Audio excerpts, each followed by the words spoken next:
Bienvenue dans cette vidéo où on va parler des événements narratifs qui entourent le nécroséisme et la guerre des âmes. Au niveau de la chronologie, ces événements se passent avant Broken Realms et les croisades Éophore, et après la guerre des portes qui s'est conclue par la fondation des premières cités de Sigmar depuis l'âge du chaos, ce qui aura ravivé l'espoir des mortels de pouvoir reconstruire ce qui avait été détruit par les puissances de la ruine. Après un certain temps, de grandes métropoles ont été érigées, mais après quelques générations, quelque temps avant les Broken Realms, soit probablement un peu moins d'un siècle après la tempête de Sigmar qui marque l'an 0 de cet âge, tous les mortels des royaumes ont commencé collectivement à être affectés par d'étranges cauchemars. Un phénomène qui a vite provoqué la panique générale, et d'autant plus lorsque son ampleur a commencé à être réalisée. Des rumeurs et des récits de plus en plus inquiétantes ont commencé à être propagés par différents voyageurs étant passés par différentes portes royaumes. Certains mortels doués de vision commençaient à entrevoir des avenirs apocalyptiques. Ces phénomènes auront marqué le début d'une période nommée le temps des tribulations, aussi appelée Malin Portens,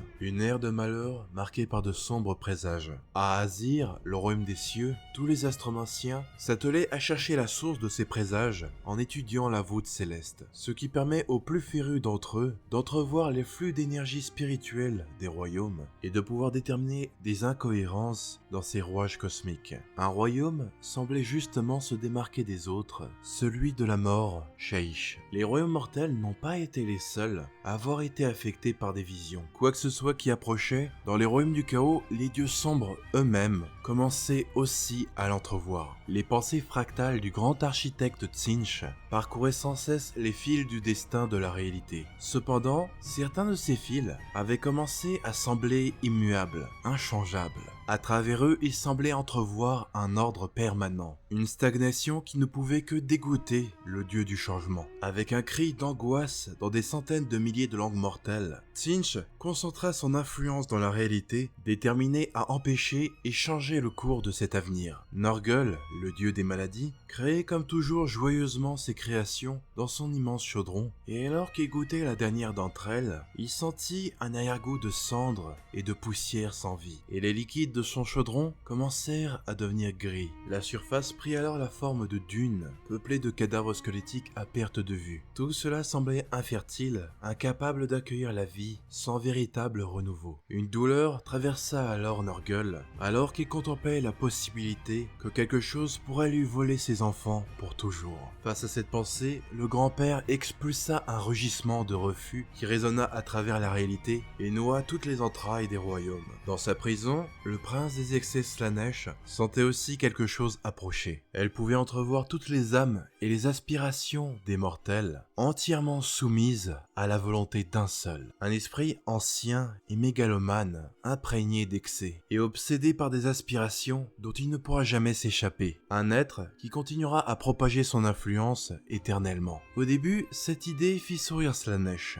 mais cela s'estompa rapidement alors qu'elle réalisait que beaucoup de choses manquaient. Où étaient les plaisirs de la chair, ou la joie, ou l'appétit? Avoir la réalité soumise à un seul désir n'apportera au final qu'un ennui éternel. Et en réalisant cela, Slaanesh commença à se débattre dans une panique hurlante pour essayer désespérément de se libérer de ces chaînes paradoxales et empêcher cet avenir sans saveur. Sur son trône de crâne infini, le dieu du sang Khorne commençait à sentir l'odeur répugnante de la sorcellerie. Il a alors mordu sa propre griffe, ce qui fit jaillir son sang divin. Il le frotta entre ses doigts et fut envahi d'une vision des royaumes, recouvert d'innombrables crânes s'étendant à l'infini. Une vision qui aurait été très plaisante pour lui s'il n'avait pas manqué une chose essentielle: il n'y avait plus une once de sang ou de rage. Cette seule pensée le fit entrer dans une immense fureur. Il brisa un crâne de son énorme poing et jeta ses milliers d'éclats dans la réalité. Ces fragments s'implantèrent dans les esprits des mortels pour qu'ils s'assurent que cette vision ne devienne jamais réalité et qu'en son nom, des océans de sang continuent à couler chaque jour. Le grand rat cornu, quant à lui, frémit aussi face à la ruine qui approchait. Non pas parce qu'il la redoutait, mais parce qu'il la jalousait. Il voyait l'être qui préparait cette machination comme un rival. Il ne permettra à rien d'usurper sa place et de perturber son ascension. Les quatre l'avaient regardé de haut depuis bien trop longtemps, et si le cosmos devait plonger dans la ruine, il tenait à en être le seul architecte. Tous les dieux sombres ont alors commencé à envoyer des visions plus puissantes et plus claires à leurs adorateurs, déterminés à préserver leur conquête pour continuer leur grand jeu divin. Des forces de toutes les allégeances ont alors commencé à affluer vers Shyish, où le destin des royaumes sera joué. L'architecte qui préparait ce cataclysme n'était nul autre que Nagash, le grand nécromancien. Cette œuvre allait être son ultime trahison, ou de son point de vue, son ultime rétribution face aux dieux sombres, mais aussi à l'ancien panthéon dont il avait fait partie. Durant l'âge des mythes, avec les dieux elfiques, Khazalid et le dieu roi, ils avaient tous ensemble combattu les tyrans, les entités cosmiques et Lovecraftiennes qui menaçaient ou régnaient sur les royaumes fragmentés. Ensemble, ils avaient apporté l'ordre, et chacun avait revendiqué la souveraineté d'un des 8 royaumes et des êtres qui y étaient liés. Par conséquent, Nagash avait aussi revendiqué, en plus de Shyish,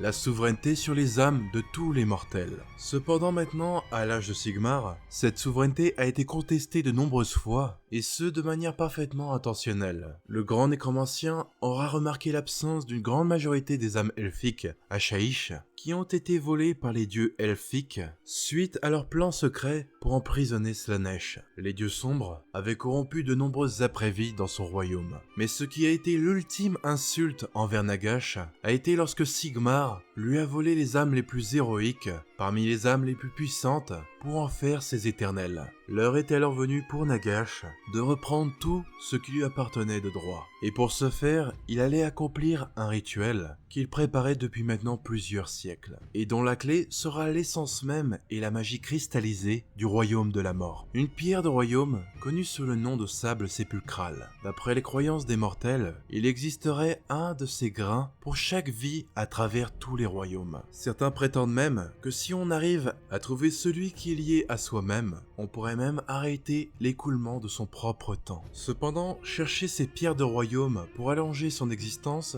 peut bien souvent être contre-productif, car la grande majorité de cette pierre se trouve à l'extrémité du royaume, là où son énergie et sa magie est si instable que quasiment rien ne peut s'en approcher sans mettre en péril son intégrité physique. Mais Nagash y a envoyé des millions de ses serviteurs morts-vivants pour que chacun revienne avec un grain de sable sépulcral, créant de longues files interminables de squelettes marchands traversant tout Shyish, semblables à des colonnes de fourmis. Toute cette pierre a été acheminée proche du centre de Shyish, à Nagashizar, la grande capitale du grand nécromancien. Et avec, il façonna son ultime œuvre, une immense pyramide noire qui servira de nexus et de point focal pour canaliser toutes les énergies de la mort à l'intérieur de lui, pour ensuite provoquer une vague mortelle qui soufflera toute vie à travers les royaumes et fera de lui l'incarnation de la fin de toute chose. Une œuvre qui sera aussi un hommage au cataclysme qu'il aura provoqué dans l'ancien monde sur son ancienne terre de Neikara. Mais alors que son rituel approchait de sa fin, d'innombrables forces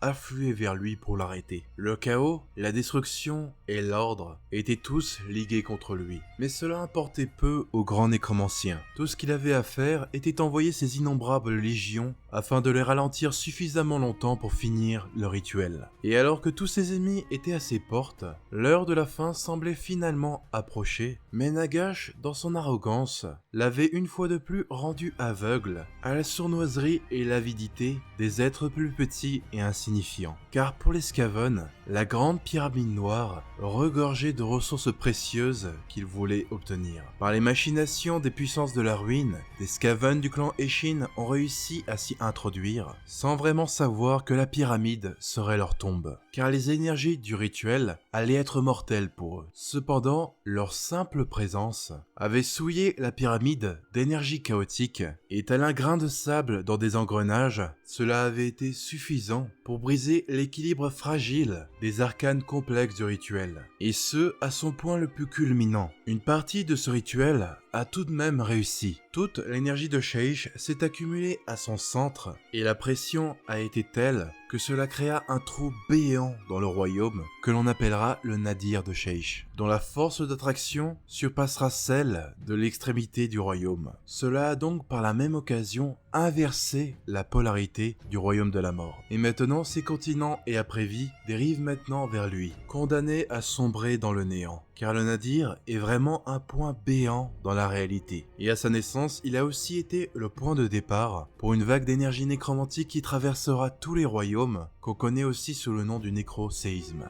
Mais au lieu de tuer tous les mortels, cette vague aura relevé d'innombrables morts à travers les royaumes. Des milliards de spectres ont obscurci le ciel et se sont attaqués aux vivants de tous les royaumes, les plongeant dans une nuit de terreur qui dura des années. C'est notamment là que la plupart des processions de hante nuit se sont éveillées. Mais ils étaient cependant tellement nombreux et instables que même Nagash ne pouvait les ordonner seul. C'est pourquoi pour ce faire, il nomma Dame Olinder en tant que Mortarque, car elle émanait un immense désespoir qui agissait comme une lumière qui attirait et focalisait les hantes nuits. Le nécroséisme aura aussi d'autres effets inattendus. Sa seule existence aura été une blessure dans la réalité elle-même. Et en conséquence, cela aura aussi irrémédiablement changé les lois du cosmos et de la magie, provoquant un effet secondaire qui sera nommé l'Arcanum Optimar. Une surcharge de magie à travers les royaumes qui a de fait renforcer tous les mages. Ceux qui avaient réalisé que trop tard ce changement se sont fait consumer par leur propre sort, et d'autres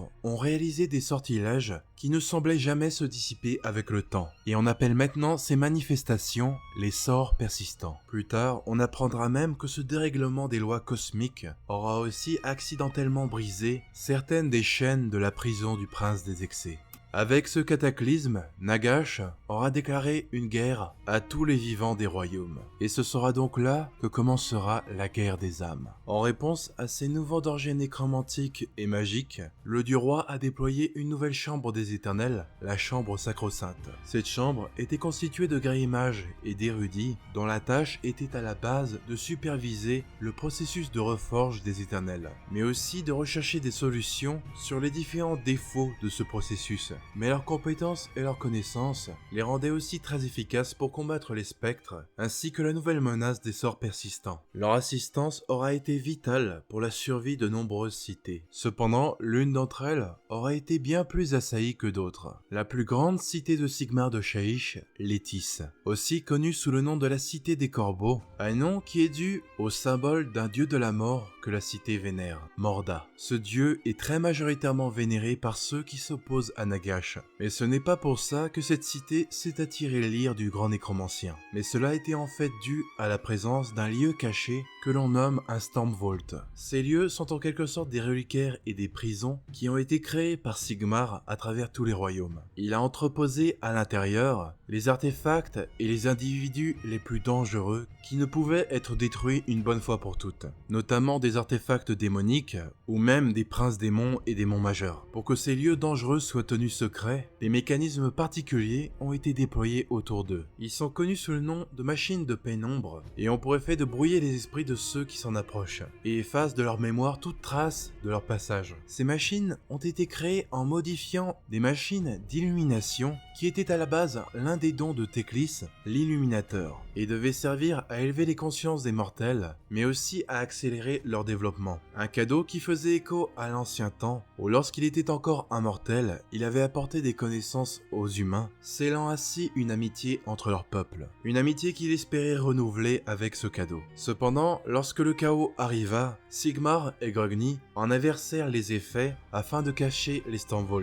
La travestie de sa création aura tout de même laissé un goût amer à Teclis. Le Stormvault de la cité de Létis renfermait une âme qui avait un rôle important à jouer dans les plans de Nagash. Et pour garantir sa libération, il envoya la Mortarque Olinder elle-même. Elle associa Létis avec ses processions de hante nuit, mais à cause de leurs murs sanctifiés, le siège dura un long moment. Parmi les défenseurs de la cité se trouvait une grande force de pyrotueurs de la loge des Greyfeard. Mais avec le temps, leur loyauté s'est trouvée diminuée à cause du fait que la ville a fini par ne plus avoir assez d'or pour les payer. Une faille que les Antonuis ont vite su exploiter en engageant à leur tour ces pyrotueurs avec de vastes quantités d'or dont les morts n'avaient que peu d'utilité. Les Greyfirds se sont alors retournés contre les Tis et les défenseurs se sont alors retrouvés à combattre sur deux fronts. Une armée constituée de forces assez inattendues leur est cependant venue en aide. Une cour de Manchère. Ces ghouls appartenaient à un ancien ordre de chevaliers qui avait juré de défendre la cité dans leur heure de besoin. Il semblait que leur affliction ne leur avait pas fait oublier leur serment. Et donc, dans une ironie presque poétique,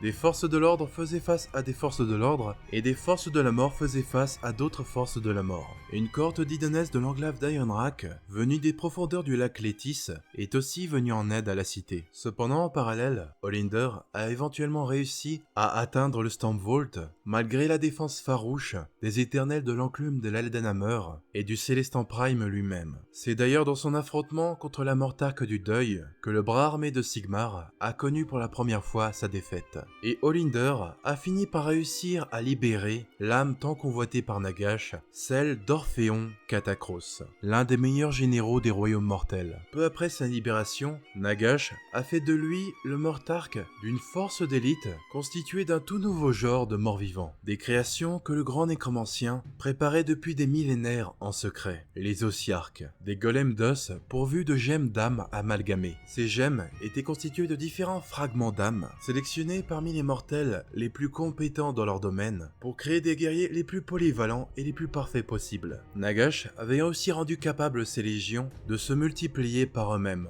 mais pour ce faire, ils avaient besoin de matériaux. C'est pourquoi une dîme d'os a été mise en vigueur pour les différentes cités mortelles qui se trouvaient dans les domaines de la non-vie. Le montant de leur dîme était généralement proportionnel à leur population, et il incombe donc aux Ossiarques de la faire respecter, en échange de quoi ces cités bénéficient de leur protection. Et on pourrait croire la plupart des morts-vivants déloyales, mais les Ossiarques sont connus pour respecter scrupuleusement leurs contrats avec les cités. Même s'il arrive bien sûr que certaines légions demandent des dîmes bien plus élevées que nécessaire lorsqu'ils ont besoin de récolter la population d'une cité une bonne fois pour toutes. Mais si d'une façon ou d'une autre le paiement est tout de même respecté, les Ossiarques respectent là aussi leurs engagements et laissent ces cités survivre. Avec deux nouveaux Mortarques et un grand nombre de nouvelles armées, Nagash était alors en position de force au même moment où la plupart de ses ennemis étaient en position de faiblesse. Son regard s'est alors tourné vers l'Omnipoint, qu'on appelle aussi les 8 points, un sous-royaume entre les 8 royaumes, possédant 8 omniportes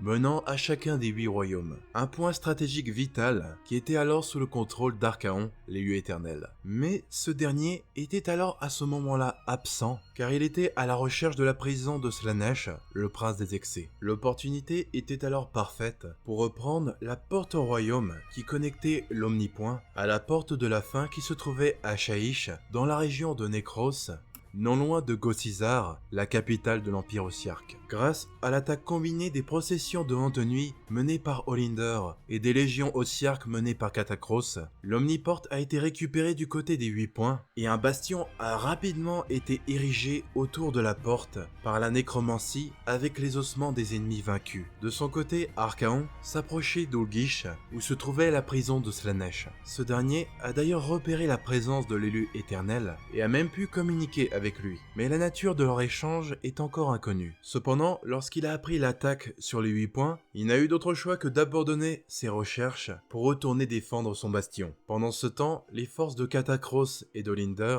avaient réussi à progresser encore plus dans les terres appartenant au chaos. Ils ont même éventuellement réussi à atteindre et à saccager les forges de l'élu éternel. Une infrastructure vitale pour ses armées, car elle en approvisionnait la grande majorité en armes et en armure, et ce à travers tous les royaumes grâce aux omniportes. Couper ces chaînes d'approvisionnement aura donc été une très grande perte pour les forces du chaos. Les armées des morts-vivants ont ensuite avancé vers la Varnspire, la grande citadelle d'Archaon. Mais c'est à ce moment-là que ce dernier et ses forces sont arrivés pour la défendre. Une grande bataille éclata durant laquelle Katakros affronta en combat singulier Archaon. Malgré la puissance de son adversaire, le Mortarque des Nécropolis se défenda vaillamment, mais éventuellement son corps a été détruit par la tueuse des rois, et les armées morts-vivantes se retirèrent au bastion de la Porte au royaume qu'ils réussirent à défendre. Plus tard, Catacross se réveilla dans une salle où se trouvaient des dizaines de copies de son corps et où ses stratèges et généraux étaient déjà en train d'étudier et d'analyser le déroulement de la bataille. Orphéon Catacross entendait bien déceler les failles dans les stratégies de l'élu éternel, peu importe combien de fois il devrait tomber pour le faire. Cela dit, malgré le fait qu'il peut contrôler des corps à distance,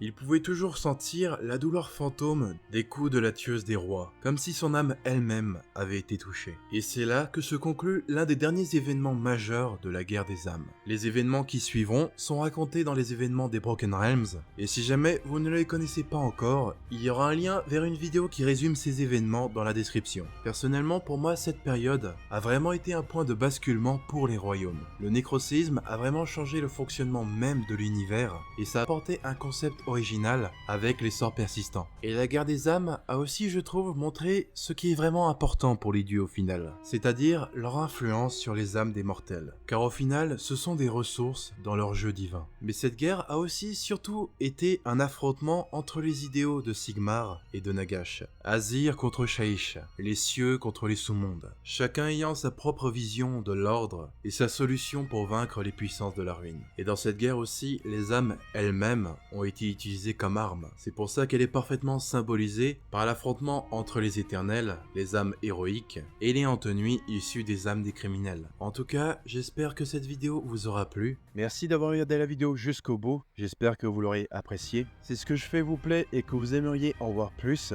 considérez à soutenir la chaîne en la rejoignant en tant que membre YouTube ou sur Tipeee si vous préférez. Et si vous avez envie de vous prendre quelque chose en rapport avec AOS ou le Wargame, vous pouvez aussi soutenir la chaîne et faire des économies jusqu'à moins 20% en commandant par le lien partenaire de la chaîne dans la description. Merci pour votre soutien peu importe sa forme et à la prochaine.